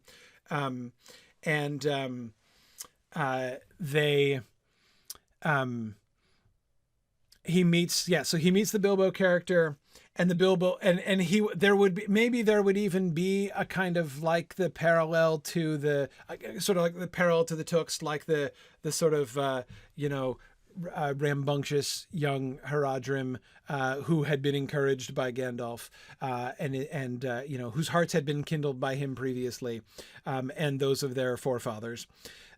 So this gives us an opportunity, Dave, for more than one person, right? We have the primary point of contact. So when I say the Bilbo parallel, we don't mean an exact parallel, right? We could very well have there could be two, like a brother and a sister from the beginning, for instance, or two brothers or two sisters or whatever. Okay. So, fine.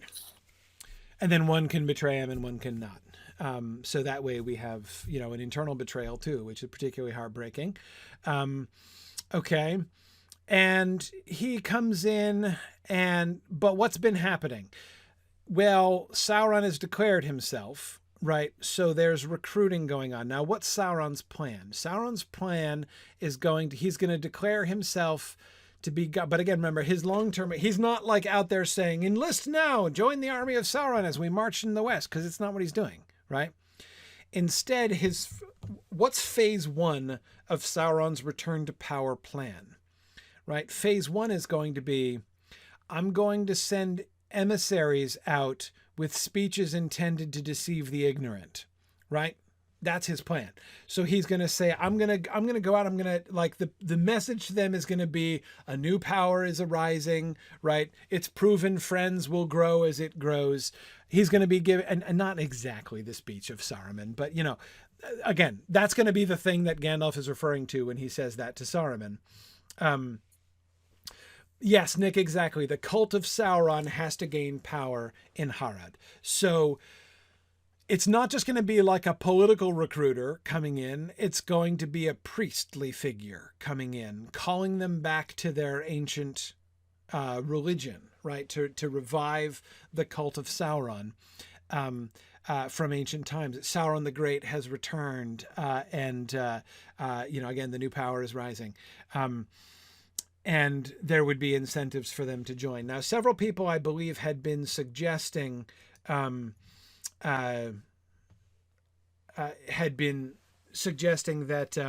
the Mouth of Sauron himself could be the bad guy here in the frame, that he could be the one doing the recruiting. I quite like that. The Mouth of Sauron seems a really good candidate to me for this sort of role. We don't want a Nazgul. I think we could have a Nazgul. A Nazgul would be on the table, but the Mouth of Sauron is a little bit more apt for an opponent in this regard, I think. I mean, yeah. I like the Mouth of Sauron better. First of all, because the Mouth of Sauron is much more of a blank slate upon which we can write. We know very little about the Mouth of Sauron. Like, what did he do? What kind of does he have powers of some kind? Like, is there any magic or sorcery involved with the Mouth of Sauron? That's a little unknown. Yeah, creepier and more human adjacent, Marie, is exactly it. Yeah, I agree. Rhiannon is suggesting maybe a Nazgul could show up in the end. I kind of like the idea of the... I kind of like the idea of a Nazgul making an appearance at some point, maybe even at a turning point towards the end of the season. It could be sort of a crisis moment at the end there. Maria's saying, is the Mouth of Sauron really old? Well, that's one of the mysteries, right? Who is he and how old is he, in fact? If he's a Black Númenórean, he could easily be 150 at the time of the parley in front of the Black Gate, and that'd be fine. So that's possible. But here's another possibility. What if the Mouth of Sauron is a title that gets passed down? Right? What if this is not the Mouth of Sauron that we meet later on, but the predecessor of the Mouth of Sauron? What if this is the old Mouth of Sauron? That's also possible. You're right. It's kind of like a high priestly role, Marie. Exactly the kind of thing that I'm thinking, because it does seem it's got to be his first move, right? Sauron's first move. And this is like just this is in the first years after he's come to power. Step one is not building armies. Step one is reestablishing loyalty, and he's gonna reestablish that loyalty through the cult, right? So it's gonna be a move to religious conversion, especially again thinking about Tolkien comments about the corruption of the wills of the humans. He has to morally corrupt them over time, and how is he gonna do that? He's going to, Dave, to use your expression there, he's going to be running the Sauron playbook, just like he did in Numenor, right? Let's try to work them up to the human sacrifice point, right? If we can get them to be taking their political enemies and sacrificing them to me on altars, we're making headway, right? That's where I want them. Now they're ready to be recruited into my orc armies, basically, right? Now, I'm not saying, Nick, I agree. I'm not saying we have to spell that out. And I'm not saying we're getting to that point. It's not yet, right? Like their children's generation is going to be doing the human sacrificing, right? We're going to be doing much more mild atrocities in this generation. We gotta work up to that eventually. Yeah. Corey, what if so we have a different Mouth of Sauron.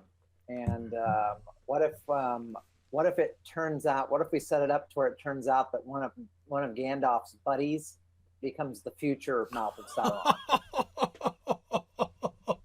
Oh man! oh dear! And that's part of the betrayal. Part of the betrayal is this person, betrays Gandalf in an opportunity to advance in Sauron's organization. Yeah. Oh man. So that, Nick says that would add an entirely new layer to the confrontation in the Return of the King. Yes.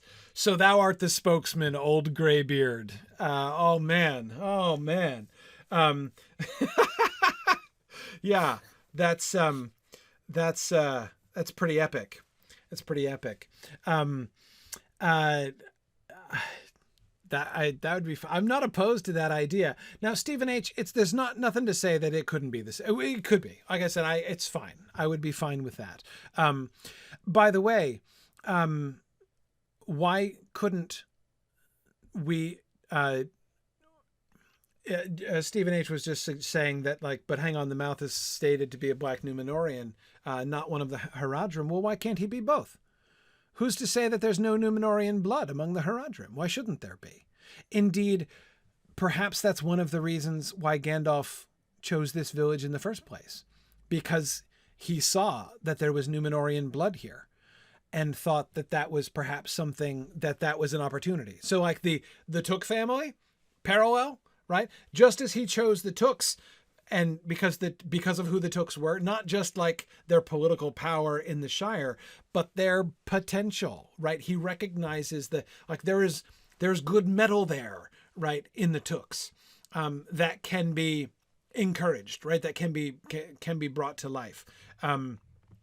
So if he was wandering through Harad and he found this place, it doesn't have to be a village, right? He found a city, or, you know, a little, whatever, a tribe, where, thinking of Faramir and Denethor, like where the blood of Numenor like breeds true. Like, you know, he's like, wow, there's like, this, you know, clearly the Numenorians, like some Numenorians came and settled here. And they were Black Numenorians in the past. Like, they were not of the faithful. And yet it's been a long time since then, right? So maybe Gandalf identifies, that's why he identifies this clan, this tribe, this village, this city, whatever is the setting, as a place that could be a turning of the tide, in a sense, like the Tooks were for the hobbits. Yeah, Florian, I agree. The Haradrim is a very broad Gondor-centric classification anyway. It literally means the people from the south, right? So yeah, I mean, there is no such thing as a Haradrim in that sense, other than the very vague sense, the vaguest sense. So anyway, I kind of love that, actually. I mean, I kind of love the idea of there being a Numenorian connection that would totally explain Gandalf's connection. And so therefore, Stephen H., you're totally talking me into, you know, the betraying friend turns out to be the mouth of Sauron later on. What could be better, right? Oh, man. Woohoo. I don't know if we necessarily want to go that far. But you know, we could absolutely make that work. What if, I think Stephen was also suggesting, what if the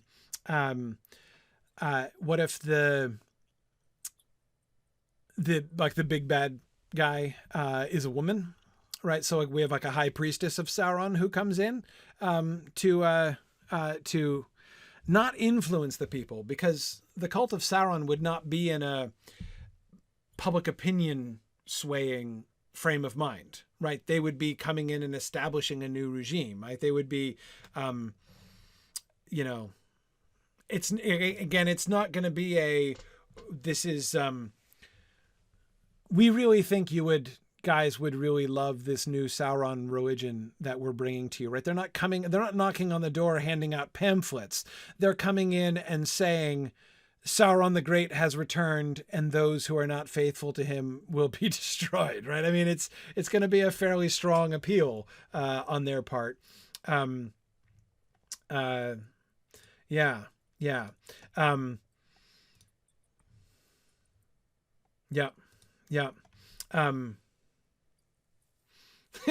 Yeah, Nick Palazzo says, imagine the reveal when he takes off his helm at the Black Gate. It'll be like the Red Skull showing up in Infinity War. Yeah, exactly like that.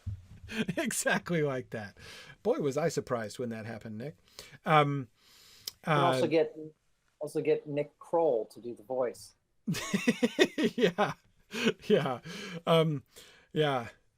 Stephen Cover says, ma'am, do you know that Sauron the Great has a sinister plan for your life? Exactly. Right. Yeah. Yes. Yes. Except more forcefully. Right. And if you don't acknowledge this, we will sacrifice you and your children on our altar kind of approach. Yeah. Yeah. Yeah. So like, I mean, it feels to me like it's pushing the envelope a little to turn the frame into, as Marie says, the origin story of the mouth of Sauron. But I'm not saying I wholly dislike that idea. I kind of like it. But I like a lot of things that are a little bit over the top. So I'm not sure that's necessarily, you know, the sort of the best judge. Now, Marie says, is the High Priestess suggestion to mirror Thuringwethil? Well, it could well be. We could establish a kind of parallel there. And especially, not even necessarily a parallel or exactly a mirror, Marie, but of course, look, we've established Sauron having, basically, adopted Thuringwethil. She's his number one, right? I mean, she is his second in command. So that he would take a priestess to be the leader of his cult, far from out of character, right? I mean, that would seem so. In that way, Marie, to have it kind of be a sort of nod back to Thuringwethil. In fact, Marie,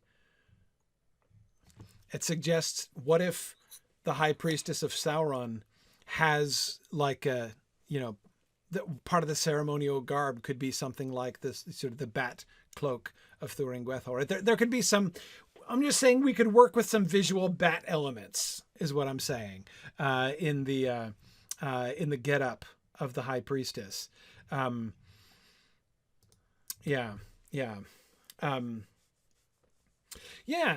I think that's cool.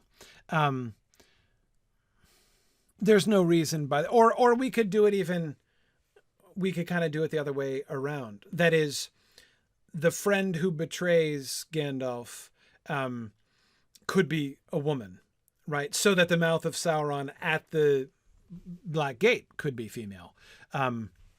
That's not a major change. I mean, it's a change, but that's not a complete change. So she basically works her way into the Thuringwethil position. Not exactly, because she's not Thuringwethil. I mean, she's not a vampire. She's, but yeah, a kind of bat priestess sort of thing. Yeah, absolutely. Stephen, no, the mouth of Sauron in 2951 and the mouth of Sauron at the Black Gate do not have to be different people. Absolutely not.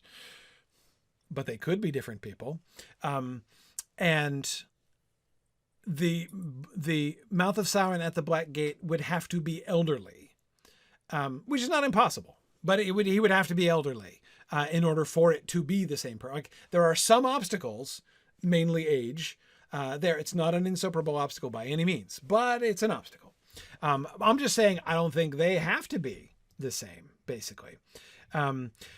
Stephen Cover says, it's good to see that women have broken through the glass ceiling in Sauron's organization. I agree.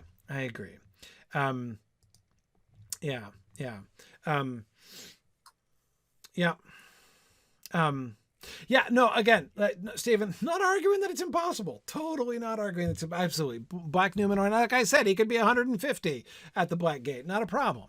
And I'm not saying it's a necessity. I'm just saying I also don't think it's a necessity that it has to be the same person. And I kind of like the idea, since the frame is going to force us to elaborate the it's going to force us to elaborate the Cult of Sauron thing a little bit, right? We're gonna be seeing behind the curtain, behind the what's going on the other side of the Anduin exactly, in Sauron's realms where he's recruiting. We're going to be showing that, which I think is a fun opportunity anyhow. And I definitely think that the Cult of Sauron is the way to do it. So showing that there is this structure, sort of clerical structure, right? Priestly structure within the Cult of Sauron, and that's going to be the dominant power. It's not going to be primarily the military. It's going to be primarily the Sauron priesthood that has the power in those realms. That makes a lot of sense to me. And so the mouth of Sauron, what was his role? Right? The mouth, like the Black Gate from the book, the mouth of Sauron. Like, we don't exactly know other than he was implying that he was going to be set up as the ruler of the West, right? So he clearly has an important position. Mouth of Sauron is a title you don't get for nothing. You don't become the mouth of Sauron by collecting bottle caps. So, anyway, so I think it's for us to show what lies behind that, right? For us to, and so for this reason, I find very attractive the idea that the mouth of Sauron isn't just what this one dude rose to become, but that the Mouth of Sauron is a title.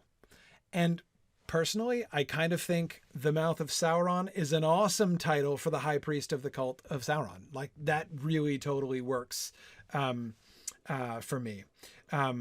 But anyway, yeah. So, yeah, Florian, I agree. It does sound like the title of a high priest. The one who speaks on, I speak to you with the mouth of Sauron, right? You must obey. Absolutely. I think that works really, really well. So I love that as the opportunity to elaborate the cult of Sauron, using the mouth of Sauron as that kind of a political and religious figure makes a lot of sense. And so what I like about it not being the same person as the person at the Black Gate, what I like about that is that it shows that there is, that it's a system, right? It's not just like, here's one guy who had a random career, which wound up with him making good in the court of Sauron. We could make an interesting story out of that one person, but I think it's even more interesting to have this fold into the whole story of the region, right? Yeah, I like it.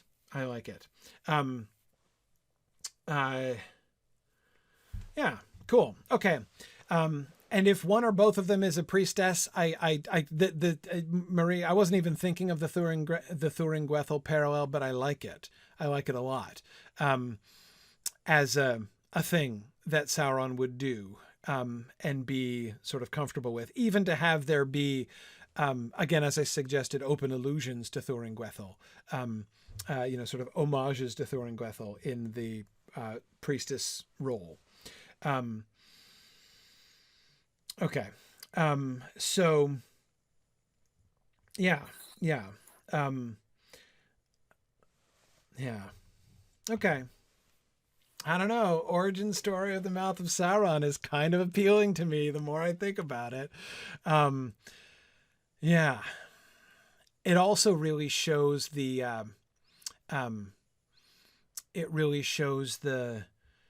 choices, right? The choices that the people that Gandalf is dealing with here are making. It also shows that Gandalf was right.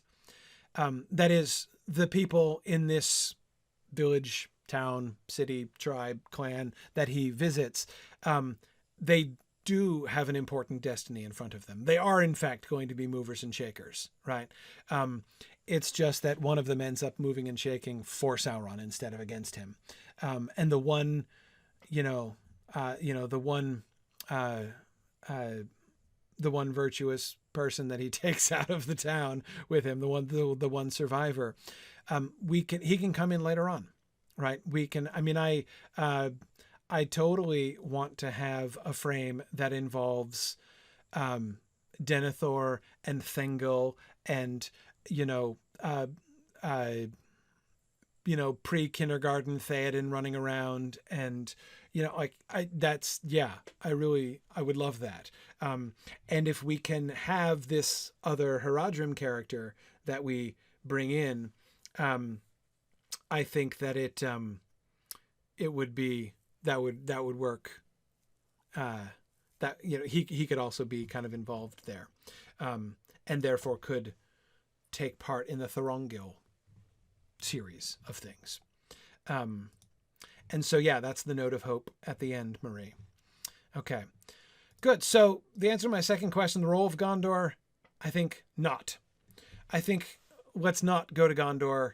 And again, unless the end, right? Unless, in the very final scene at the end of the final episode, we have Gandalf and the one surviving Haradrim guy, arriving at Minas Tirith, basically, or approaching Minas Tirith, or crossing the river, or something like that. That I think is, but I don't think that we go. I don't think that we go that. I don't think that we go into a Gondor. There's going to be plenty to do down there. Okay. Yeah. Good. I like it. Okay, cool. So is that enough to go on? Oh, script outline writers, can you work a story out of that? I think there's plenty of potential there. If there are specific questions that you guys have about frame that you would want to elaborate more, or ideas that you want to run past us, I'd be happy to come back to that. But I think this is I'm liking this a lot. Origin story of the Mouth of Sauron did not see that coming. That's really fun. Okay, I'm gonna let everybody go because it is late. So our next session will be 2 weeks from tonight, November 19th. So that's the Thursday before Thanksgiving. So we're still safe.